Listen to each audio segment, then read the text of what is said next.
Interesting thing ఏంటంటేనండి, మన పొట్టలో తల్లి కడుపులో డెవలప్‌మెంట్ అయ్యేటప్పుడు, ఈ టెస్టిస్ అనేవి పొట్టలో తయారవుతాయి. కిడ్నీస్ అనేవి కింద తయారవుతాయి. హుహు. కిడ్నీస్ పైకెళ్తాయి, టెస్టిస్ కిందకొస్తాయి. ఏం సిస్టమ్ అండి?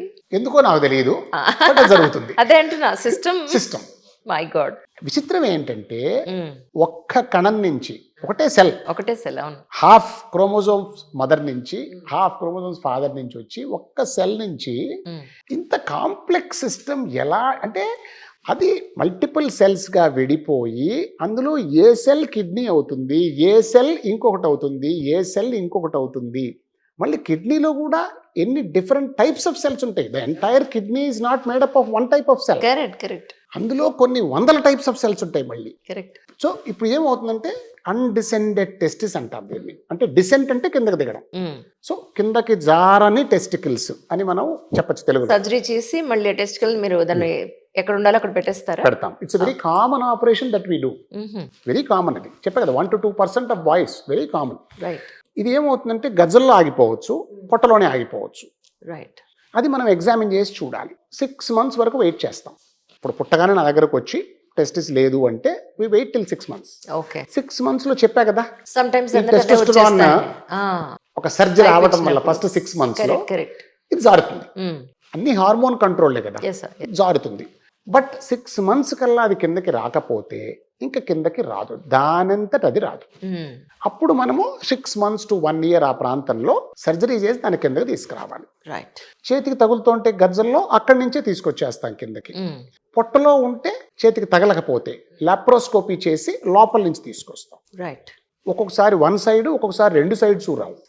సో, ఇప్పుడు మనం కామన్‌గా మేమేం చెప్తాము, అడుగుతారు పేరెంట్స్. ఈ పైనే ఉంటే ఏమవుతుంది సార్ ఇప్పుడు ఆపరేషన్ అవసరమా దీనికి?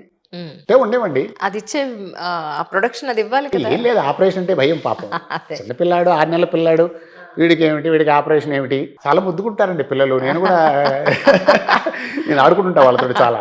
2 ఒకసారి చేయొచ్చా సార్? చేయొచ్చు. 2 ఒకేసారి చేసేయచ్చు. ఓకే. సో, పేరెంట్స్ పాపం ఏంటి వీడు ఏదో ముద్దుల మూట కట్టే పిల్లాడిలా ఉన్నాడు. వీడికి వీడికి ఇలాంటివి కోసేస్తానంటాడు ఏంటి అసలా?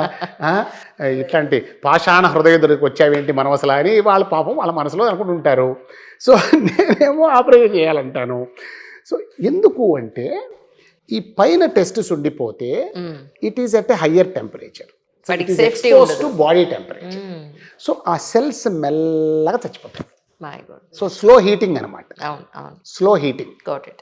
ఎంత పైకుంటే అంత డ్యామేజ్ ఎక్కువ అవుతుంది. సో, పొట్టలో ఉండే టెస్టిస్‌కి రిస్క్ చాలా ఎక్కువ. కరెక్ట్. ప్లస్ ఈ డ్యామేజ్ అయిన టెస్టిస్ హ్మ్. క్యాన్సర్‌గా మారే అవకాశం కూడా ఎక్కువ ఉంటుంది. Got it. So, the risk of cancer అంటే the risk of testicular damage hmm. And the risk of cancer. Hmm. So, ఈ రెండిటి కారణాల వల్ల కంపల్సరీగా దాన్ని స్క్రోటంలోకి తేవాలి. అండ్ డెఫినెట్‌గా లేట్ చేయకుండా as early as possible. 6 months మటుకు చెయ్యము. హ్మ్. After 6 months yeah! జనరల్‌గా మరీ వెంటనే కాకలేదు 8 మంత్సో, 9 మంత్సో, 1 ఇయరో at least somewhere around 1 year minimum దాని కిందకి తీసుకురావడం బెటర్. రైట్. ఈ రోజుకి నేను చూస్తుంటాను. మొన్నే చూశాను. హ్మ్. 10 ఏళ్ల పిల్లవాడిని తీసుకొచ్చారు. 10 ఏళ్ల వరకు వీళ్ళు అసలు ఏమిటి టెస్ట్ స్వామి అంటే మా ఊళ్ళో ఎవరో చెప్పారు సార్ పెద్దయితే దిగిపోతుందిలే అని చెప్పి అదే ఊళ్ళో ఎవరో చెప్పారంటే వాళ్ళు వెయిట్ చేశారట. 10 ఏళ్ళు అయింది వాడు వచ్చాడు ఇప్పుడు. అయ్యయ్యో! ఏమైందో కడుపులో అది? స్పాయిల్ అయిపోయి ఉంటుంది అది. అయ్యో! ఒక్కొక్కసారి వాటిని తీసేయాల్సి వస్తుంది. బికాజ్ అవి బాగా స్పాయిల్ అయిపోయి ఇంత అయిపోతుంది. ఇక మళ్ళీ గ్రోత్ ఉండదా సార్? ఉండదు. బా. గ్రోత్ ఉండదు సరికదా. అది ఎంత చిన్నదైతే క్యాన్సర్ రిస్క్ అంత ఎక్కువ అవుతుంది కదా. అదే మన లివర్‌లా మళ్ళీ కట్ చేస్తే మళ్ళీ పెరిగే అవకాశం కాదు అది. ఉండదు. ఓకే. రీప్లేస్‌మెంట్ కూడా లేదు. ఆ రకంగా liver is a special organ. Liver is special organ. మళ్ళీ కిడ్నీ తీసి కిడ్నీ పెట్టినట్టు, హార్ట్ తీసి హార్ట్ పెట్టినట్టు దీనికి రీప్లేస్‌మెంట్ లేదు. లేదు. My replacement God. లేదు. పోతే పోయినట్టే. చూస్తుంటానండి. ఎందుకు నేను ఐ థింక్ 2 సైడ్స్ టెస్టిస్ పొట్టలో ఉండిపోయిన పిల్లవాడికి నేను ఒక 14 ఏళ్ళు, 15 ఏళ్ల పిల్లవాడికి సర్జరీ చేశాను. అసలు ఏడుపు పేరెంట్స్ అయితే.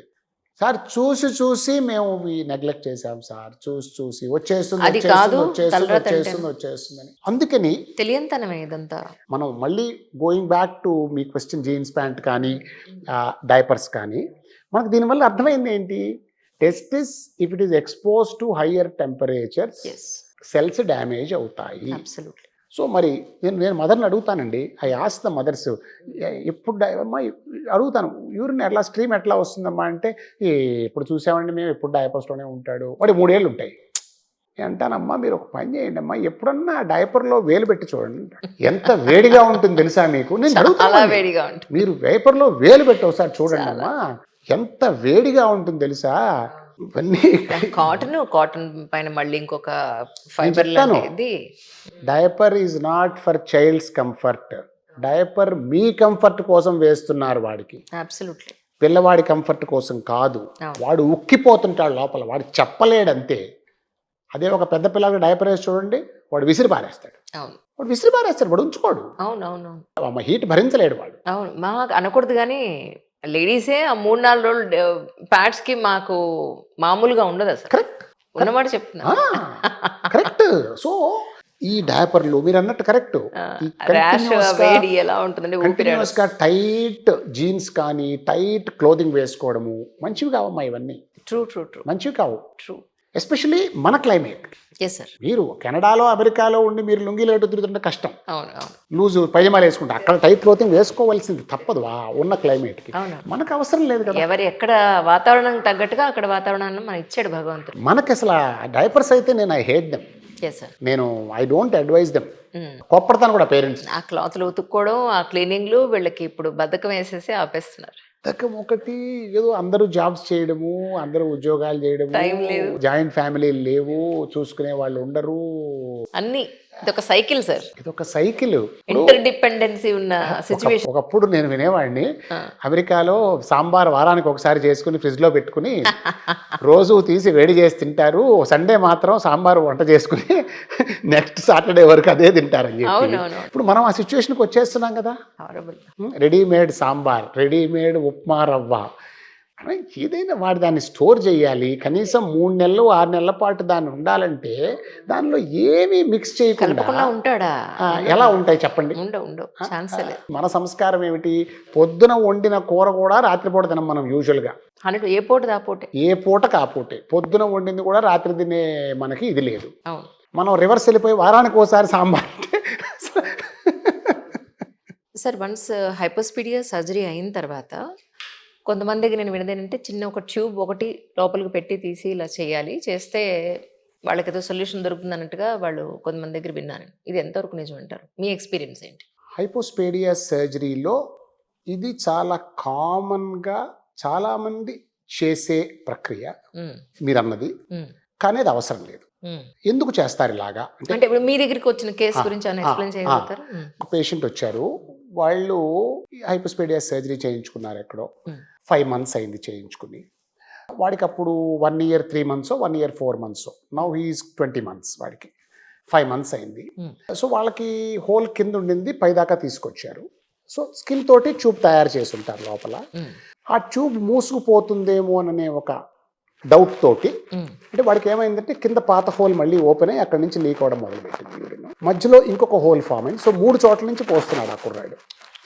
సో ఈ పైన వాళ్ళు తయారు చేసిన హోల్ క్లోజ్ అయిపోతుందనే అనే డౌట్ తోటి ఆ సర్జన్ ఏం చెప్పారంటే, ఒక ఫీడింగ్ ట్యూబ్ అంటాం, ఆ పైపుని రోజు పొద్దున సాయంత్రం వేసి ఒక 2 inches పాటు లోపలికి వేసి తీయమని పేరెంట్స్కి నేర్పించారు. సో పాపం ఆ పేరెంట్స్ గత 5 నెలల నుంచి ఇది చేస్తున్నారు. నేను ఆశ్చర్యపోయాను. నేను చెప్పాను వాళ్ళకి, నేను కూడా నా పిల్లాడికి చేయలేనేమో అని చెప్పాను. మనం ఎక్కడ పట్టుకుంటాం, పిల్ల సెన్సిటివ్ పార్ట్ అది. ఆమె చెప్పింది 3 పట్టుకోవాలి సార్ వాడి ఇంట్లో, దీనికి 3 people హ్యావ్ టు. ఇది ఒక పెద్ద కసరత్తు మా రోజు మా ఇంట్లో పట్టుకుని ఈ పైపు వేసి తీయడం. ఎందుకంటే వాళ్ళు క్రియేట్ చేసిన పైపు చేస్తున్నారు, మరి కింద క్లోజ్ అవ్వాల్సిన పైప్స్ దీంతో ఎలా క్లోజ్ అవుతాయి? అవ్వవు కదా. అదేం పిచ్చితనం అండి నిజంగా. అవ్వు కదా. ఇది చాలా కామన్గా నేను వింటూ ఉంటాను. అంటే చాలా మంది పేషెంట్స్, మా వరకు నా పేషెంట్స్లో 99% కేసుల్లో, 100% అయితే లాస్ట్ టైం అనుకున్నాం కదా మనం దేనికి చెప్పలేమని, ఒక్కసారి కూడా ఆపరేషన్ తర్వాత, అంటే ఆపరేషన్ అప్పుడు ఆ హీల్ అవ్వడానికి ఒక ట్యూబ్ వేస్తాము, ఒక 10 to 14 days తర్వాత ఆ ట్యూబ్ తీసేస్తాం. మళ్ళీ ట్యూబ్ వేయడం అనేది 99% పేషెంట్స్లో అవసరం. నేను వెయ్యను, వాళ్ళని వేయమని చెప్పను. మరి మీరు క్రియేట్ చేసిన హోల్ క్లోజ్ అయిపోతుందని డౌట్ వాళ్ళకి ఎందుకు ఉంది? మీ కాన్ఫిడెన్స్ ఏంటి అది క్లోజ్ అవ్వదు అని ఎలా నమ్మకం? దానికి ఆన్సర్ చెప్పడం కష్టం. నేనైతే ఒకటండి, ఇప్పుడు నేను ఒకటే క్వశ్చన్ అడుగుతాను. ఇప్పుడు ఇంటెస్టైన్ సర్జరీ చేస్తాం, ఇంటెస్టైన్లో ఏదన్నా భాగం చెడిపోతే ఆ భాగం తీసేసి కలిపి కొడతాం. మ్. రోజు మళ్ళీ పొట్ట ఓపెన్ చేసి ఆ ఇంటెస్టైన్లోకి మళ్ళీ మనం పైప్ వేసి మూసుకుపోతుందేమో అని చేస్తున్నామా? No. ఒకసారి కుడితే అది వర్క్ చేస్తోంది కదా.